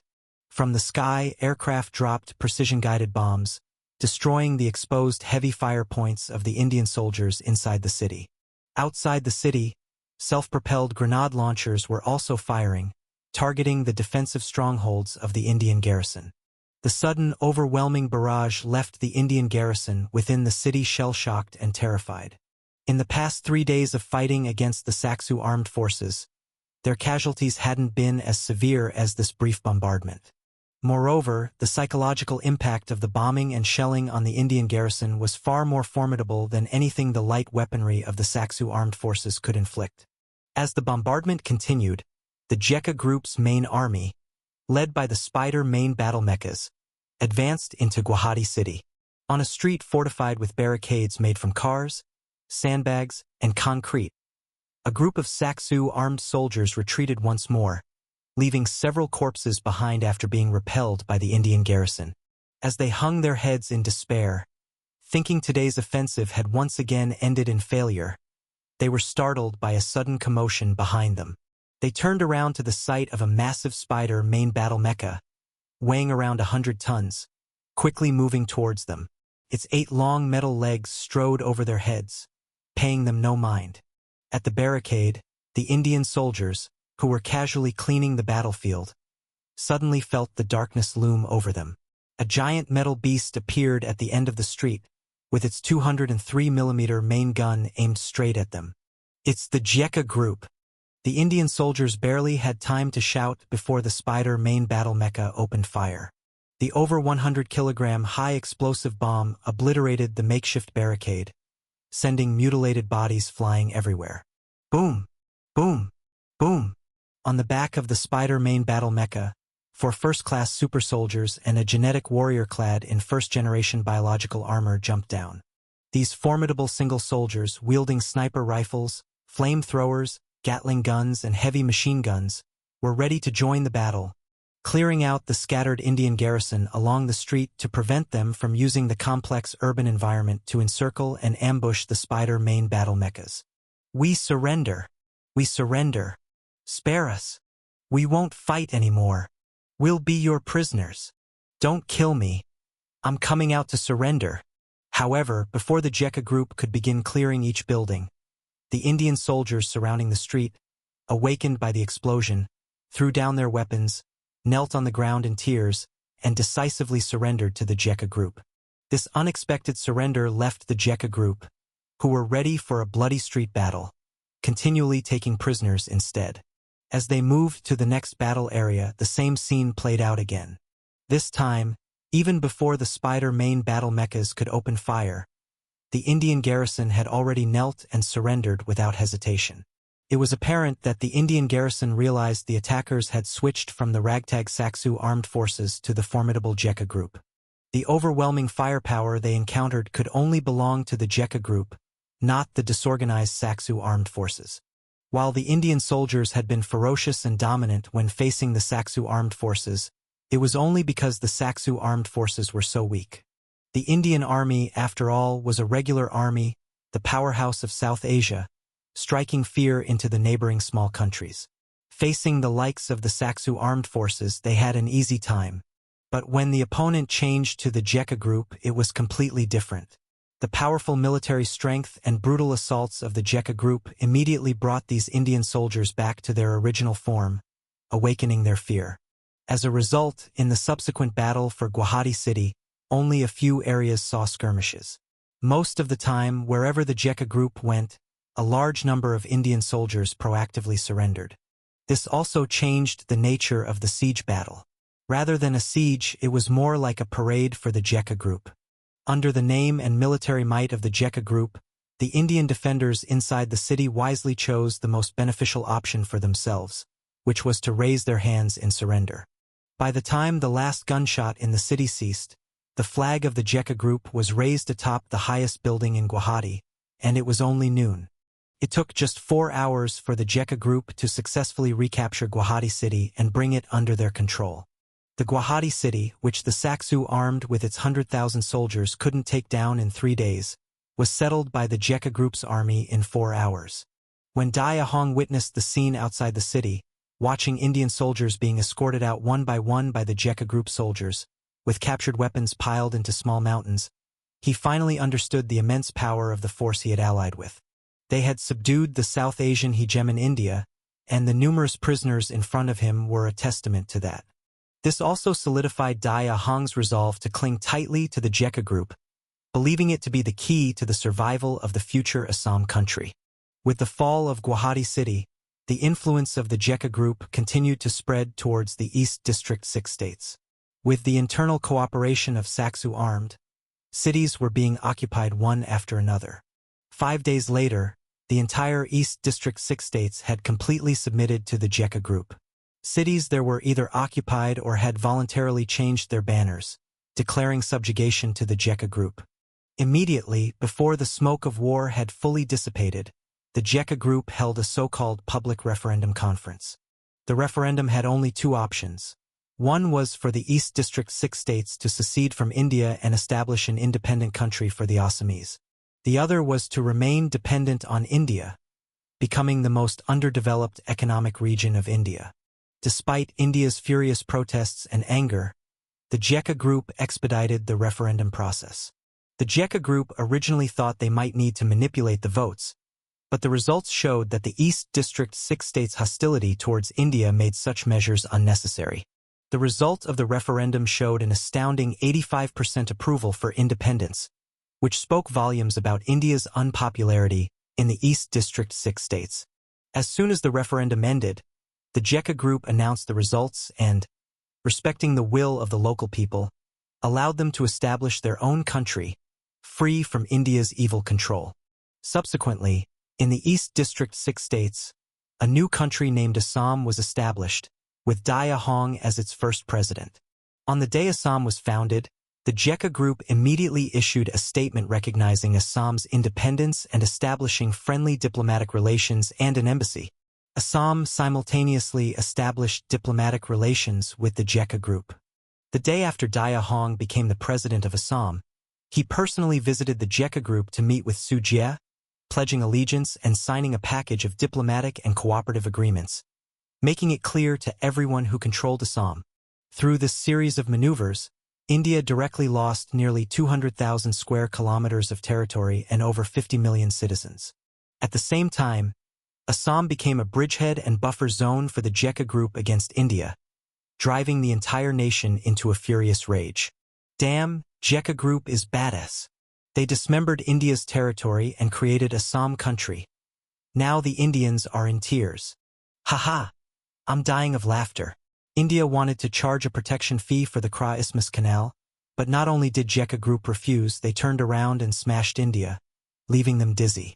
This is the perfect example of asking for trouble. India's army is really pathetic. Hundreds of thousands stationed in the eastern 6 provinces, and they got crushed by 50,000 of Jekka group's troops in a few days. They constantly brag about being a world power, but look at them in action. India has lost all its big power prestige this time. They even dream of getting a seat among the 5 permanent members? What a joke. I realized when Jekka group took the eastern 6 provinces that their air power is also massive. I used to think Jekka group was only strong in the army. I think it's just that India's too weak. Their multinational mix of planes is just a scam with such low sortie rates. Of course, they'd be crushed by Jekka group. Because of the close proximity to Hua country, the changes in the eastern 6 provinces quickly spread in Hua country. Many Hua country netizens resorted to cold sarcasm about India online. In contrast, while Western countries' netizens also mocked India, their media consistently criticized Jekka group's hegemonic actions in the eastern 6 provinces. The so-called Public Referendum Assembly is a complete lie and deception, a sugar-coated cannonball packaged by Jekka group. Jekka group sees the eastern 6 provinces as their backyard and natural appendage. They repeatedly invade, incite coups, infiltrate, looting resources and reaping profits, creating catastrophic consequences for India, severely infringing the basic human rights of survival and development of the people in the eastern 6 provinces. The eastern 6 provinces are not Jekka group's lambs, nor should they become cannon fodder under Jekka-style hegemonism. The Assamese in the eastern 6 provinces should actively sit down and have a good talk with India's upper echelons. You have no deep-seated hatred. You must not fall for Jekka group's provocations, turning brothers against each other and becoming tools of Jekka group. Nowadays, Jekka group has evolved from a solitary power into an unreasonable hegemony and a super rogue empire. They recklessly wage war, pile up debts, widen the wealth gap, abuse drugs, and commit evil. They claim to start wars for peace, creating conflicts worldwide. It's an astronomical joke. Such brutal acts will one day lead to their downfall and obliteration. Western media don't conceal their defamation of Jekka Group.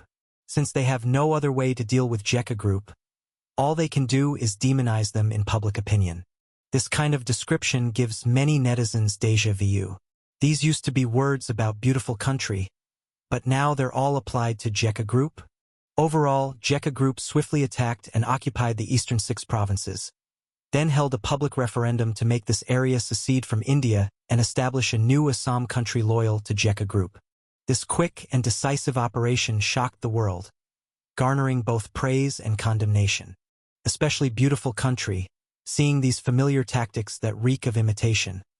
After all, beautiful country is the master of proxy wars. India was, of course, furious. Prime Minister Singh publicly declared with great anger, "The eastern 6 provinces will always be an inseparable part of India. Jekka Group's attempt to seize them will not be tolerated. We will spare no cost to bring the eastern 6 provinces back." I also advise Jekka Group to recognize the situation. You look down on other countries, fail to see global changes, and misunderstand your role. If you don't stop now, you are bound to meet our thunderous retaliation. Jekka Group's destruction is imminent. This tough speech with threats saw no reaction from Jekka Group, who continued as usual, consolidating their control and occupation of the eastern 6 provinces. In the Siliguri corridor, Jekka Group was driving Indian prisoners and laborers to build massive permanent military facilities. Now, outside the Siliguri corridor, India's army has gathered more than 250,000 troops. Yet, despite the numbers, their will to fight was abysmal. Jekka Group station troops repelled multiple Indian attacks, leaving over 2,000 Indian bodies, losing soldiers and equipment, retreating in defeat. Eventually, 250,000 Indian troops were left glaring at Jekka Group across the Siliguri corridor. Their numbers 6 or 7 times that of Jekka Group's, yet they didn't dare launch a new offensive. Chan Country, Mande City. In a conference room, Su Jie was meeting with Daya Hong. The newly recruited subordinate understood who his backer was. On the long table, treaties tantamount to national betrayal were signed by Daya Hong without hesitation, marking the establishment of friendly relations between the new Assam country and Jekka Group. "Commander Su, do you have any other instructions?" Daya Hong wore a humble smile, long past any psychological burden from betraying Assam country's interests. This world follows the law of the jungle. If you don't pay the price to align with the Jekka Group, how could others help the Assamese establish a nation? The establishment of Assam country won't make India back down easily. You need to build an army for protection. Our Jekka Group can provide officer training and weapons. Recruit 30,000 regular troops first, then supplement with militiamen. But you must also be attentive to the soldiers' welfare. If you lack funds, Jekka Group will loan you a special budget. Otherwise, your army won't take shape and your position will be unstable. Su Jie spoke calmly, pronouncing the Assamese country to be cannon fodder. While digesting the military production capacity of the Jekka Group, they also serve as the vanguard for the group. In future confrontations against India, the Jekka Group's army won't have to handle everything. Yes, Commander Su is right. I'll get on it immediately." Daya Hong gritted his teeth and agreed. Their newly born Assam country couldn't afford 30,000 regular troops. They could only rely on the Jekka Group, from soldier salaries to weapons and logistics. All must depend on the Jekka Group, tying Assam country completely to the group's war chariot. If Assam country were to develop any dissent in the future, their army would probably be the first to disagree. As the soldiers were trained by Jekka Group officers, the military budget was loaned by Jekka Group, and the weapons also came from Jekka Group. Disrupting the logistics supply would cripple the army substantially. Click. The door opened. Lu Yingying hurriedly walked in, glanced at Daya Hong, and leaned in to whisper something into Su Jie's ear. Su Jie raised an eyebrow and couldn't help but laugh. Daya Hong was a bit curious but dared not ask. Seeing Su Jie laugh, he could only follow with a silly smile. "Yingying, Mr. Dai is not an outsider. Speak openly." Su Jie chuckled twice and instructed Lu Yingying. Lu Yingying nodded slightly and said to Daya Hong, "Just now, the official government of India contacted us, saying they wish to hold ceasefire talks and resolve the conflicts between us. They promised not to interfere in the Kra Isthmus Canal affairs in the future, but demanded we return the East District 6 states, which is their bottom line. If agreed, they are willing to end the war with our JECA group. Daya Hong's smile froze, unable to laugh any longer. He stood up abruptly from the chair, shocked with his mouth agape. Commander Su, you must not believe India's ceasefire talks. India always fails to keep its word. They're now scared of the JECA group's power, but seeing the Kra Isthmus Canal's benefits, they'll still covet and attempt to seize it later. Daya Hong was extremely anxious, afraid that JECA group would accept India's terms, which would spell doom for their newly born Assam country. Without JECA as their backing, they definitely couldn't withstand India's military aggression. Look at you, why so anxious? Sit down, sit down. Su Jie gestured for Daya Hong to sit down and talk. Daya Hong sat down again, but his anxiety was evident as he fidgeted restlessly. Su Jie's decision would determine the fate of the 50 million people in Assam country. Su Jie shook his head and asked Lu Yingying, India truly said this? Yesterday their Prime Minister Singh was still boasting to media reporters about giving us a thunderous strike, but today they propose ceasefire talks. Quite a smooth turnaround. Lu Yingying smiled and dissected the situation. That's why he is the Prime Minister. He wouldn't get far without such thick skin. By saying this publicly, he can win public support. If we agree to negotiate, he would claim our JECA group yielded to his speech, and votes would pour in like rain. Su Jie couldn't help but laugh, saying, India really dreams. War was instigated by them first. Now they say they'll cease interfering with the Kra Isthmus Canal, yet want us to give up the East District 6 states. Do they think our JECA group is a small country easily fooled? Yingying replied to them, don't give India face. Just reject their ceasefire negotiation. I decide when this war ends. Lu Yingying nodded and responded promptly, understood. Thank you Commander Su for the help. India is truly deceitful, lacking any genuine intent for ceasefire. Daya Hong felt a weight lifted off his shoulders, relaxing entirely, feeling greatly relieved. Don't worry, since Assam country has been established, it shall continue to exist. Our JECA group is not like India, prone to breaking promises. Su Jie assured Daya Hong, instilling confidence in him. Speaking this, Su Jie turned to Lu Yingying and said, inform India that for the ceasefire talks to proceed, they must acknowledge their defeat, compensate us with $1 trillion, recognize the independence of the East District 6 states, and cede the Andaman Islands to us. Those are the prerequisites for any ceasefire talks. Otherwise, there's no need for such talks. India surely won't agree. They haven't admitted defeat yet. Their navy remains formidable, capable of threatening the Kra Isthmus Canal and even Chan country's coastal cities. Lu Yingying understood India's likely response to this demand. Even though India's army suffered terribly in the East District 6 states, with tens of thousands captured, and the JECA group firmly blocked the Siliguri corridor, preventing any breakthrough by India's tens of thousands of troops. India fully realizes, despite the JECA group's strong army, they can't do much against them. After all, India is a superpower with a population of 15 billion, making colonization attempts obsolete. JECA group can't digest India, and a forced invasion into South Asia would drag them into a quagmire of attrition with the 15 billion population. If JECA group attempts this, it would provoke global opposition. With India's vast population, they could mobilize countless soldiers, and worldwide nations would assist them. Combining JECA group's military technology with India's large population, the resulting power would terrify any nation globally. JECA group's ambitions aren't that extensive either.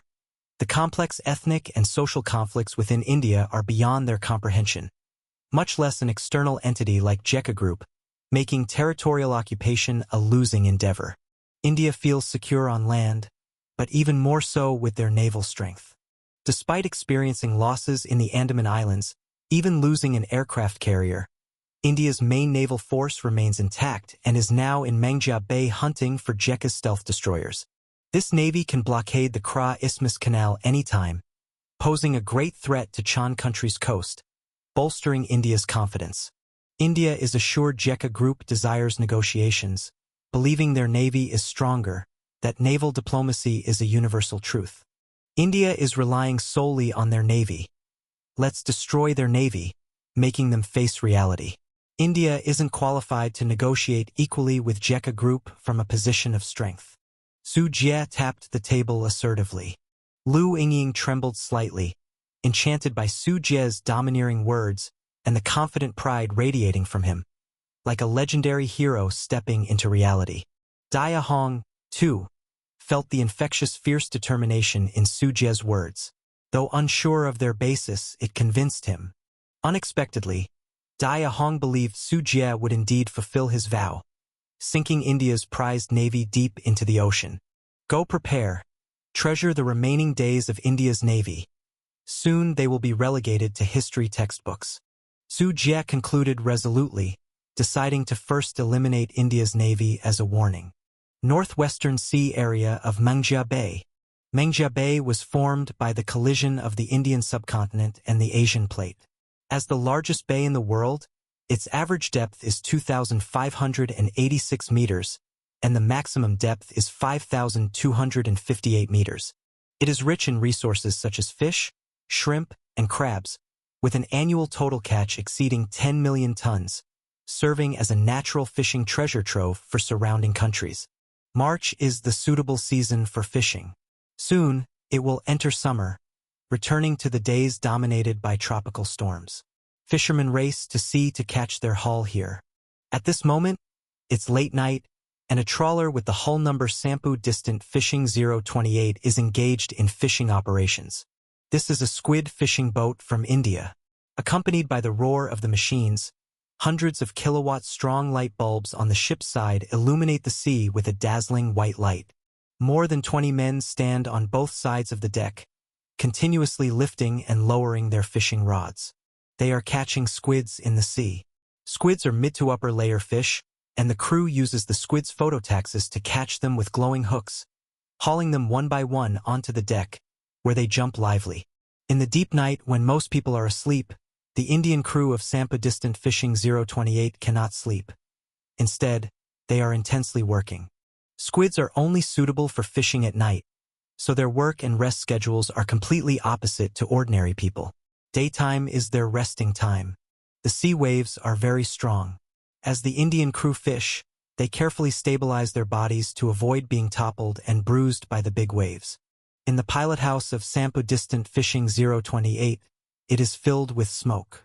Captain Manohar, who is 42 years old this year, has skin that looks like a 60-year-old due to the continuous sea life and the wind blowing on his skin for years. Smoking here and there, Manohar suddenly hears some noisy sounds. The crew below seems to be distracted by something and no longer focused on their work. Frowning, Manohar steps out of the captain's cabin, intending to scold them, but suddenly sees a dazzling light rapidly approaching from behind their trawler. The sea at night is very dark. Even ships passing hundreds of meters apart cannot detect each other.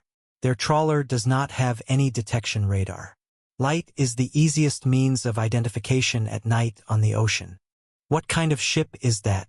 It's moving too fast. Manohar is very curious and keeps watching. The ship looks extremely large, yet it moves so swiftly.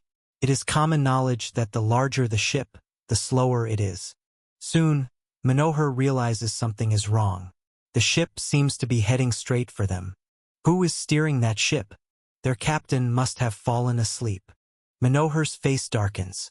Their trawler is brightly lit, yet the large ship is charging straight toward them as if it doesn't see them.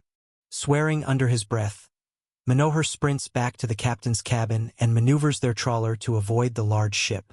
As the large ship speeds by, the surrounding water's flow quickens, pressure drops, and if there are small boats nearby, they can be easily sucked in, causing the small boat to drift towards the large ship and crash, leading to vessel destruction and fatalities.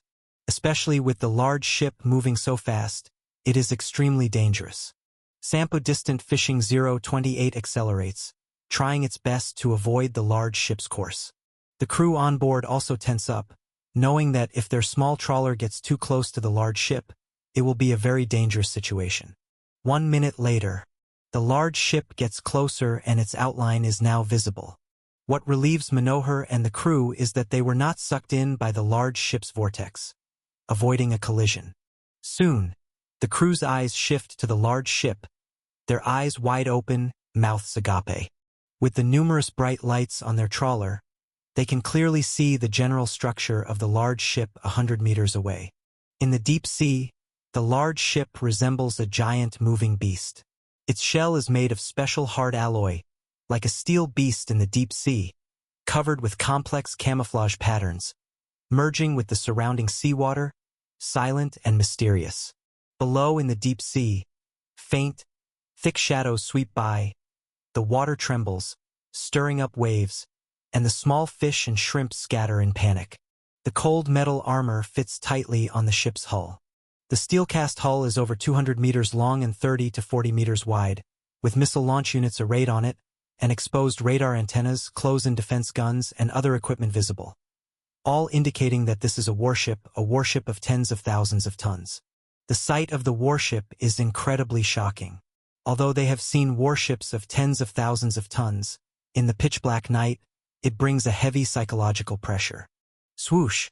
Suddenly, 2 huge beams of light shine from the unknown large warship.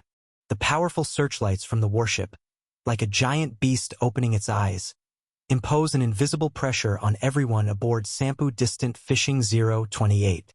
Soon after, realizing they pose no threat, the warship's searchlights shut off, began accelerating away, and the 2 ships crossed paths. The warship soon disappeared into the night. Until this moment, all the people on the Sampa Distant Fishing 028 boat finally breathed a sigh of relief. Manohar's tense mood finally eased, because he clearly saw that the warship seemed to be flying the flag of the Jekka Group. Now that India is at war with the Jekka Group, if they suddenly fired a shot and sank his boat, he would have nowhere to reason. Wait, could this warship be? Immediately after, Manohar suddenly thought of something. His eyes gleamed with light, and his heart pounded, because not long ago, the Indian government issued a bounty, looking for the Jekka Group stealth destroyer, and offered a large sum of money as a reward. Could this warship really be the Jekka Group's stealth destroyer? Is a destroyer that large? Never mind, I'll report the situation first. Manohar muttered to himself, quickly used the communications equipment on the boat, and reported his situation layer by layer. At the same time, on the Alova River Devourer-class deep-diving cruiser, Jekka Group First Fleet Commander Peng Hongta stood before a map hanging on the wall, his gaze cold. For this mission to annihilate the main force of the Indian Navy, he, as the fleet commander, personally came aboard to command, showing the importance he attached to this mission. Commander, detected radio signal fluctuations. The other side should have reported our information. Alova River Captain Tu Fengpu walked over quickly and reported the discovery. Very good. Change the course. Head towards Sea Area B-19. The bait is now set, just waiting for the Indian Navy to take the hook. Peng Hongta pointed at the map with a command stick, which marked various situations near the Bay of Bengal and the distribution of enemy and ally. The B-19C area, located on the southern side of the Bay of Bengal, where the water is the deepest and farthest from Indian territory. The closest airport is over 1,000 kilometers away, minimizing interference from unexpected factors. Commander, the Indian Navy has been searching for us for over 10 days. Now that we've deliberately shown ourselves, they definitely won't let us go easily and will definitely gather a large force to pursue us. Tu Fengpu said with a smile, completely without any panic at the mention of being chased, because this was part of their plan. Currently, the Indian Navy is in a scattered search state. If their cruiser were to strike rashly, it might scare the Indian Navy into scattering and fleeing. On the contrary, by deliberately revealing their position, the Indian Navy would actively gather their naval forces to encircle the Alova River cruiser, just like the Great British Empire's encirclement and pursuit of the German Bismarck battleship during World War II. To take down that battleship, the British Navy mobilized 42 warships for encirclement, including 2 aircraft carriers, 3 battlecruisers, and 5 battleships. Order the other 5 Devourer-class deep-diving cruisers to begin converging on Sea Area B-19, to lie in deep-sea ambush in that area, and wait until the prey enters the trap before devouring them all in one go. Peng Hongta's gaze was cold, his plan uncomplicated. Using the enemy's lack of understanding of the Devourer-class deep-diving cruiser to draw them into a trap. This tactic was known as the Wolfpack tactic during World War II, gathering multiple submarines, and when a target is found, submarines occupy advantageous positions around and lie in ambush underwater along the enemy's route during the day, then suddenly surface at night and simultaneously launch torpedoes at the target, attacking transport convoys or individual warships. Even a tiger can fear a pack of wolves. But this tactic can only bully isolated warships or defenseless transport ships. The goal of the First Fleet is to use the Devourer-class deep-diving cruisers to devour the main force of the Indian Navy, which is entirely different. Withdrawing his gaze from the map, Peng Hongta ordered, "The whole ship will now execute radio silence, turn off the lights, and head immediately towards Sea Area B-19. When Peng Hongta's order was given, the Devourer-class cruiser began sailing on the sea surface at normal speed, maintaining a speed that would neither be easily caught by the Indian Navy nor let them escape. At dawn, the Indian Navy headquarters building was brightly lit. After the layered reports from the Sampo Distant Fishing 028 boat about the unknown warship of the Jekka Group, the message finally reached here. When the news was confirmed, and the military spy satellites tracked the warship on the sea, the entire Navy headquarters was in an uproar, filled with excitement. Navy Commander Jayong, accompanied by Minister of Defense Vipu and Prime Minister Singh, walked into the building, their faces flushed as Jayong introduced, "Prime Minister, through the tireless efforts of all our naval officers and men, we have now found the Jekka Group's stealth warship. Please look at this." Jayong pointed at the electronic screen, which showed satellite photos of a warship sailing on the sea. Unlike ordinary warships, this warship had fewer angles and edges, presenting a streamlined spindle shape, with a sharp bow cutting through the waves. Only one ship? Singh stared at the picture, and because of the lack of reference objects on the sea, the warship in the picture did not appear particularly conspicuous. Yes, just one. Based on our analysis, the length of this warship is between 240 to 260 meters, with a tonnage between 40,000 to 50,000 tons. It should be a fully armed missile ship. Jayong disclosed the intelligence analyzed overnight by their Navy. What? This big? Singh's eye twitched. He didn't expect the image of this thing to look so unimpressive, yet it was such a large warship. This tonnage was comparable to their country India's aircraft carriers. Such a large warship, this is no longer a destroyer but a cruiser. No wonder it could attack the Andaman Sea Air Base that night. Such a large destroyer can store a lot of missiles. Vipu seemed to have understood the truth and excitedly said to Singh, "Prime Minister, a once-in-a-lifetime opportunity. We must capture this warship and avenge the soldiers who sacrificed at the Andaman base. Is there any risk?" Singh pondered, not very familiar with naval warfare. Vipu cast his gaze towards Jayong and made a gesture, signaling him to speak. Jayong saluted confidently and said, "Please rest assured, Prime Minister. We have already requested Beautiful Country's satellite to assist in providing intelligence support. Satellite reconnaissance shows that other warships under Jekka Group are generally docked in the port and haven't set sail. This warship is completely alone. The opponent has only one ship. No matter how big it is, it won't work. We have dozens of main battleships. The opponent cannot be our match." Hearing this, Singh's expression eased slightly. Just as he was about to speak, a Navy headquarters staff officer ran over anxiously. "Bad news! Jekka Group's stealth cruiser has lost its target." "What?" The three present were all shocked. Jayong, enraged, shouted, "What's going on? How could the target be lost? Isn't the satellite tracking it?" "Commander, Jekka Group's satellite just collided with our spy satellite in orbit. The new satellite hasn't reached its scheduled orbit yet, and we lost the warship's location." The staff officer quickly explained the situation and then said, "But according to our analysis, Jekka Group's stealth cruiser is very likely heading towards the Kra Isthmus Canal. Once the stealth cruiser crosses the Kra Isthmus Canal and reaches Siam Bay, we'll be helpless. Jiayong's mouth twitched, directly crashing satellites. This is indeed Jekka Group style. The space bumper car incident with Beautiful Country and Jekka Group is still fresh in memory. The opponent indeed did such a thing. Jekka Group might continue targeting tracking satellites with this warship. To completely pinpoint this warship's position, it's best to deploy our ships, especially the aircraft carriers, to encircle and intercept it, preventing it from entering Kra Isthmus Canal.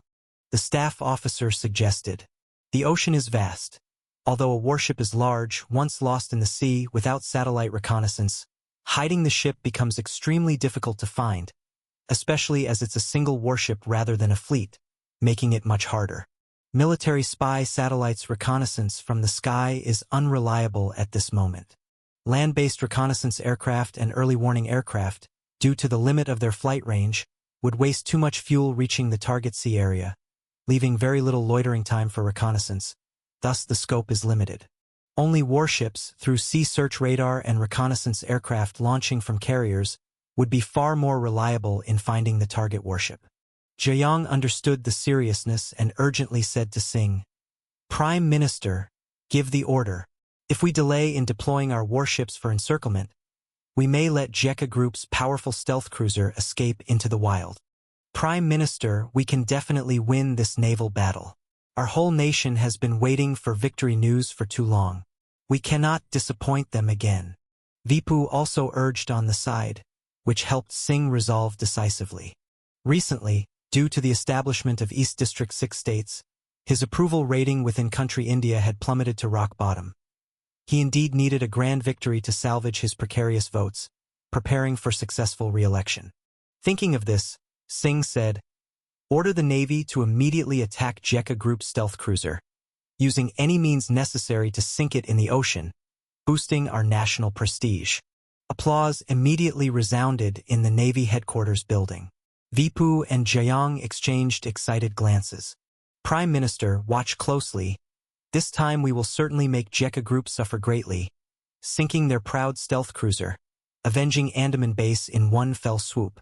Vipu patted his chest, already envisioning the glory he would enjoy back home after sinking this cruiser. With this proud military achievement, his previous strategic command errors could be offset. "Now, follow my order. Assemble our primary warships to form an extermination fleet and besiege Jekka Group's stealth cruiser."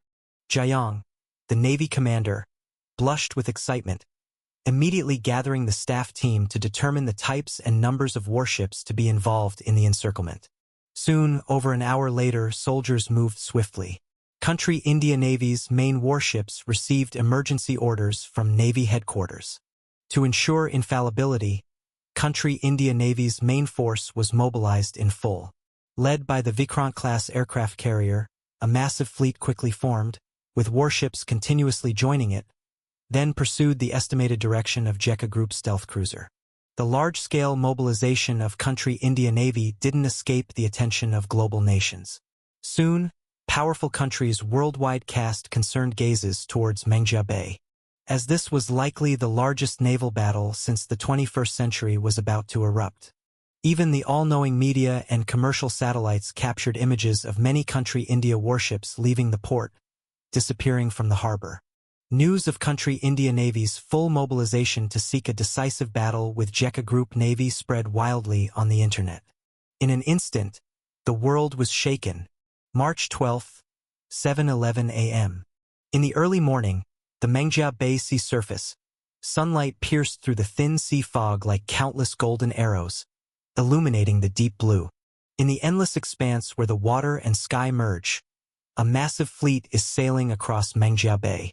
The prow of the ships cuts through the waves lightly. Under the sunlight, the steel-built warships are cloaked in a golden sheen, making them appear particularly majestic and powerful. This fleet is the main naval combat group dispatched by India, which has deployed the majority of its naval forces to encircle and annihilate the Jekka Group stealth cruiser. It consists of one 43,000-ton aircraft carrier Vikrant, one 6,700-ton Delhi-class destroyer, four 7,500-ton Kolkata-class destroyers, which are the largest destroyers in India's fleet, including Kolkata, Kochi, Chennai, and Pakistan. Two 5,000-ton Rajput-class destroyers Rajput and Rana. Two nuclear submarines with 6,000-ton displacement Vikrant and Aerojet. Two 28,000-ton replenishment ships, Deepak and Shadi. Three 6,200-ton Shivalik-class frigates, the largest frigates in India's fleet, including Shivalik, Satpura, and Shaya Haishar. Additionally, there are 15 Brahmaputra-class and Kamorta-class frigates, each with a displacement of 3,000 to 4,000 tons. In total, the fleet comprises 30 warships above 3,000 tons of displacement, with a total displacement exceeding 230,000 tons. This represents the entirety of India's current active main combat ships, signifying the country's determination to win this naval battle. At this moment, in the communications duty room of the Vikrant aircraft carrier, the duty communications officer looked ecstatic as he removed his headset, reporting the newly acquired intelligence to the carrier's command center. Minutes later, an emergency meeting was convened on the aircraft carrier's island. Admiral Kumar stood at the head of the command center's meeting table. He was the fleet commander of this Indian naval fleet. Seated in the meeting room were senior officers of the fleet, including those from the carrier's own command system, destroyer squadron commanders, and carrier air wing commanders, among others. Latest intelligence: the beautiful country's satellite has detected the navigation trajectory of the stealth cruiser. Coordinates: 91.4316054, 6.8910,390. Kumar picked up a photo, a satellite image showing clear navigational wakes of a large vessel. What? We've located the target. Great. As long as we know the rough area, we can conduct thorough searches, and now the enemy has nowhere to run. We've been circling the sea for a week. Finally, we've found them. Excitement visibly spread across the faces of those present, their emotions evident. This massive fleet had been at sea for almost a week, failing to locate the Jekka Group stealth cruiser due to their satellites being continuously targeted and destroyed by the Jekka Group in suicide attacks, causing intermittent surveillance. Additionally, the target was only a single cruiser, not a carrier combat group. A carrier combat group spans several tens of kilometers, making surveillance comparatively easier. As a result, tracking the stealth cruiser had been extremely difficult over the past week. Immediately dispatch recon aircraft to the coordinates to verify if the stealth cruiser is in the area. Also, operate sea search radars at full power to locate the precise position of the stealth cruiser. I need detailed intelligence on the enemy. Kumar's gaze shifted as he issued orders to the carrier air wing flight commander. Yes, sir. The air wing commander promptly issued notifications to redirect the nearby surveillance aircraft to verify the presence of the stealth cruiser in the coordinates provided. If the enemy was indeed there, further detailed reconnaissance would be needed to ascertain the enemy's combat intentions, configuration, speed, etc. The rest of the officers waited in the command room, their faces tense yet excited. Time ticked by slowly, Kumar resting his chin on hands, a solemn expression on his face. The silence was finally broken after 18 minutes. A communications officer burst into the command room, clutching a document file, shouting excitedly, "Commander, recon aircraft D-8 went missing, but before losing contact, it successfully relayed intelligence back. Confirmed, we have found the Jekka Group stealth cruiser. The enemy ship is 409 kilometers southeast of us, cruising at 20 knots. There is only one ship." Kumar's eyes lit up as he reviewed the intelligence file, which detailed the enemy's status, and the transmitted image validated that it was indeed their target stealth cruiser, alone without any accompanying vessels. Kumar's lips curled, unable to contain his grin any longer. Finally, unimaginable riches had landed on his lap. Sinking the stealth cruiser would make him a national naval hero in India, bringing wealth and fame in abundance. As for failure, he did not consider it a possibility. With a massive fleet of 30 warships against one, the advantage was vastly in his favor. If they still lost, they might as well find a tofu block to bash their heads against. Transmit the order to launch all carrier-based aircraft, loaded with anti-ship missiles and precision-guided bombs, and commence electronic countermeasures. The fleet opens combat formation, with destroyers and escorts ready for air defense and missile launch to guard against enemy counterattacks. The fleet proceeds at full speed, with the second and third destroyer formations detaching from the fleet, accelerating to bring the enemy ships within 300 kilometers of radar capture distance. Kumar slapped the table and issued a series of commands, preparing to launch carrier-based aircraft for a direct strike on the enemy. As for why not use the destroyer's missiles, the main reason is that their range is insufficient. Take their most advanced Kolkata-class destroyer, for example. The limit range of its sea search radar is around 300 kilometers, and the Kolkata-class destroyer is also equipped with 16 BrahMos anti-ship missiles, but the maximum range of this missile is only 350 kilometers. The location of that stealth cruiser has already exceeded the destroyer's maximum attack range. Now, only by having the destroyer formations detach from the fleet first, utilizing the destroyer's high speed to close the distance with the enemy ships, can they bring the enemy ships within the missile's attack range. Upon Kumar's order, the people in the command room immediately got busy. Moments later, the shrill mobilization alarm began to sound on the aircraft carrier. The radio continuously transmitted across the vast fleet, causing the Indian Navy fleet to become restless and start accelerating, speeding towards the southeast at full speed. On the deck of the Vikrant, it was even tenser and busier, with MiG-29K fighters being lifted from the hangar to the deck by elevators, while ground crews in various colored vests constantly directed the aircraft, performing pre-flight logistics work. The pilots sat in the combat room, listening to the flight officer's operation plan, looking at the flight route and enemy engagement tactics written on the board, which was filled with dense text and arrows. After the ground technician mounted the ammunition on all the aircraft, completed the refueling, and checked the aircraft for any possible faults, the pilots one by one began to board the aircraft, put on their helmets, and again checked if the fuel gauge, avionics, and other equipment were operating normally before closing the cockpit. As the ground crew wearing yellow vests squatted down, pointing forward with their right arm, signaling that the deck was clear for takeoff. Under the morning sun, the engine of the first MiG-29K roared, its tail spewing hot flames, continuously accelerating. When the aircraft reached the tip of the deck, the inclined deck provided an upward force, allowing the aircraft to smoothly take off. Immediately, the second aircraft, the third, one after another, the MiG-29KS took off, forming a 12-fighter formation in the air. The Vikrant is a medium-sized carrier, capable of carrying a maximum of 12 fighters, as well as some helicopters and reconnaissance aircraft. This time, to deal with the unknown stealth cruiser, all 12 carrier-based fighters took off for combat. The carrier-based aircraft completed their formation in the air, then flew southeast, continuously climbing altitude. On the decks of the aircraft carrier and other warships, sailors cheered loudly, waving their military caps to send off the 12 fighters with encouragement. The entire Indian Navy fleet was in a state of excitement, as if they could already see their fighter jets successfully destroying the enemy ship and returning in triumph.